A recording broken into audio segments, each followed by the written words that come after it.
Yo, what's good everyone? Today I'm going to be breaking down some of my favorite tournament or GPP plays for this Week 7 NFL DraftKings main slate. Let's dive right into it. And like I always do here in these videos, I'm going to give you a high-level overview of my cheat sheet, breaking down a couple of game stacks that I like targeting this week, as well as some of my favorite individual plays and stacks. But before we dive into that, everyone, if you could like this video and subscribe to the channel, I would greatly appreciate that. It is completely free to do, and every like, comment, and sub that you guys leave here truly does help me out on this channel. And speaking of free, I do run a free Discord channel as well. You can see that mentioned above.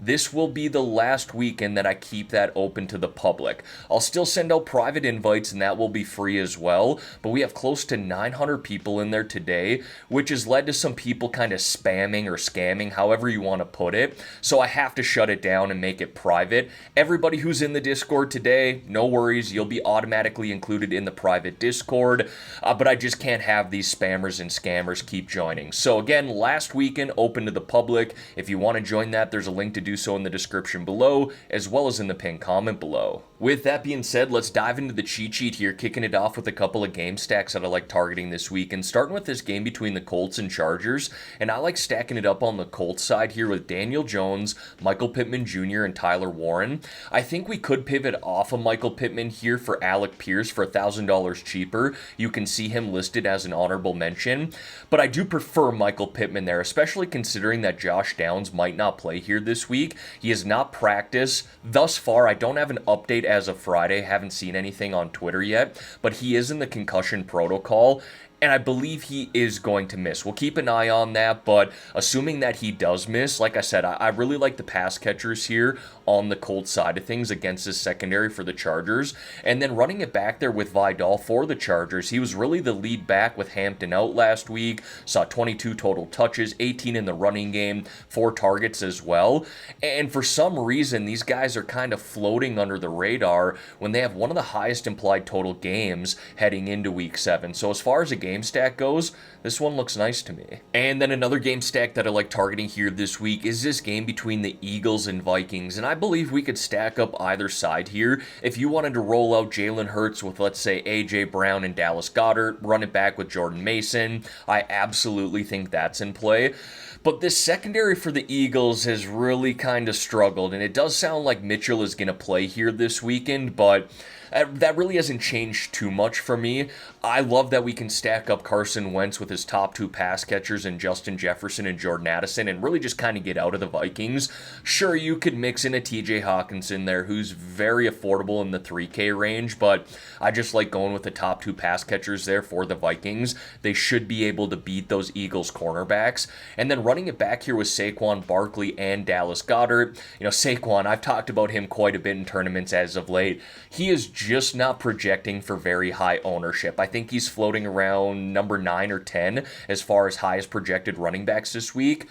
I know he has not been the Saquon of last year, the guy who's putting up 30-plus DraftKings week in and week out, but again, I will not be surprised when he has one of those games, and it's going to help someone win a tournament. And then Dallas Goedert has just been truly tremendous for this Eagles offense. I know the wide receivers are really struggling, but that has not been the case for him. Now, folks, before we dive into some of these individual plays and stacks here, if you could like this video and subscribe to the channel, I would greatly appreciate that. Again, it's completely free to do, and every like, comment, and sub that you guys leave does help me out on this channel. And kicking it off here at the quarterback position for individual plays and stacks, I really like Bo Nix here this week, surprisingly coming in at around 3 or 4% projected ownership, which I think is way too low considering the matchup at home against the New York Giants. Easy stacking piece in my opinion with Cortland Sutton and or Evan Ingram. Could maybe do a little double stack there as well, hoping that he goes for 300 plus passing yards and multiple touchdowns. I'd like to see the Giants keep this game close so it turns into a bit of a shootout. Not entirely sure that's going to happen because boy, that Broncos defense is legit, especially playing at home. And I know Jackson Dart's been very good, but he's still a rookie quarterback. So I didn't do a game stack here, but I do like Bo Nix and really just the Broncos offense in general. You can see I got J.K. Dobbins listed there under the running backs. And then, of course, I was going to go back to Spencer Rattler at $4,800. Do like this game environment on the road against the Chicago Bears. That secondary for the Bears has not been great, especially considering that Jalen Johnson hasn't played. Now, I know the weather could be of concern in Chicago here this week, but I really don't base my plays off of that when I record on Friday. Something to keep an eye on over the weekend, but assuming the weather is decent here, I like the price for Spencer Rattler, and I like his stacking pieces. Now, moving on to the running backs here, I even more so like the scenario for Alvin Kamara and the New Orleans Saints because that Chicago Bears rushing defense ranks as one of the worst in the NFL. $5,900 here, very affordable, and he's going to fly under the radar, not going to be very high owned here in Week 7. Honestly, I almost did a game stack there, and you could stack up either side, but consider, let's say, Caleb Williams stacked up with Rome Odunze, run it back there with Alvin Kamara. Either way, Kamara in a good spot here on the road against Chicago. And then J.K. Dobbins, the Giants' rushing defense ranks as the second worst in the NFL in terms of DVOA, $5,600 here, and not super expensive. He's not involved in the pass game, which is why his price is so low. He is kind of touchdown dependent, but this could easily be a game where he scores one or multiple touchdowns. And then Jordan Mason, kind of name dropped him earlier when I was talking about that game stack between Minnesota and the Eagles. I think he's in a good spot here against this Eagles rushing defense. And again, you could stack up the Philly passing attack, run it back with him. Either way, I do like this price here and the game environment. Next, we got the wide receivers, and yes, CeeDee Lamb is expected back this week. Yes, it sounds like he could have played last week, so he should be fully healthy here in Week 7. But that's kind of the reason I like George Pickens in tournaments, right? Because if CeeDee Lamb was ruled as out here for Week 7, Pickens would probably be the second or third highest owned wide receiver behind Rashee Rice. That's not going to be the case. Being that CeeDee's back, we're going to see his projected ownership just fall off the map. He's still going to be owned, don't get me wrong, but 10, 12% ownership? That's not bad at all for a guy who's gone for 30-plus DraftKings points in multiple games this year, and he could easily do that here against this Washington Commanders secondary. Bo Nix, I like stacking him up there with Cortland Sutton, $5,900 for the number one pass catcher in his offense. Not bad at all, and again, I like that matchup at home against the Giants. Rashid Shaheed, really the same song and dance there with Spencer Rattler. Love these guys in the 4K range as tournament plays.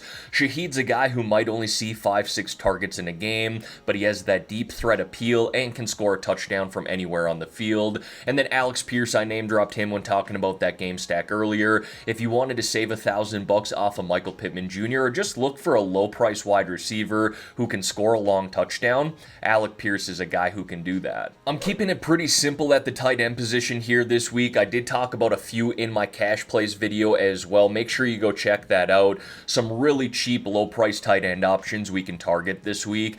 And if you want to spend up for a Trey McBride, I have no problem with that. I obviously highlighted Tyler Warren earlier. If Jacoby Brissett plays for the Cardinals this week at the quarterback position, McBride just gets a boost based off of Kyler Murray starting. So I kept it pretty limited here. Evan Ingram, again, looks really nice in this spot against the New York Giants. Has played pretty well so far in this new Denver Broncos offense.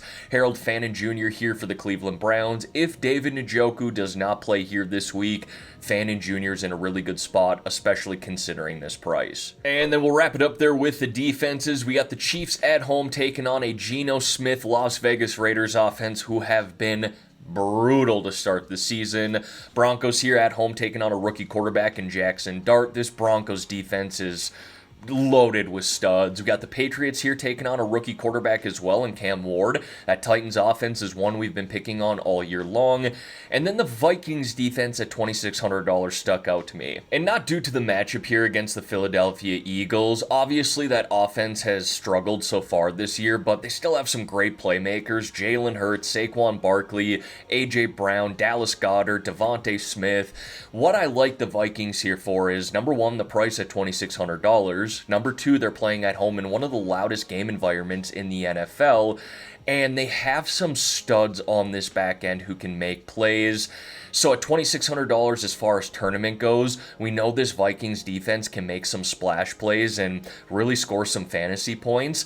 so that's why I like him here. Alright everyone, that is going to wrap up this video here for today. As always, thank y'all for taking the time out of your day to watch the content here on this channel. If you could like this video and subscribe to the channel, I would greatly appreciate that. Let's have ourselves a great weekend here, folks, and let's win some money on this Week 7 NFL main slate.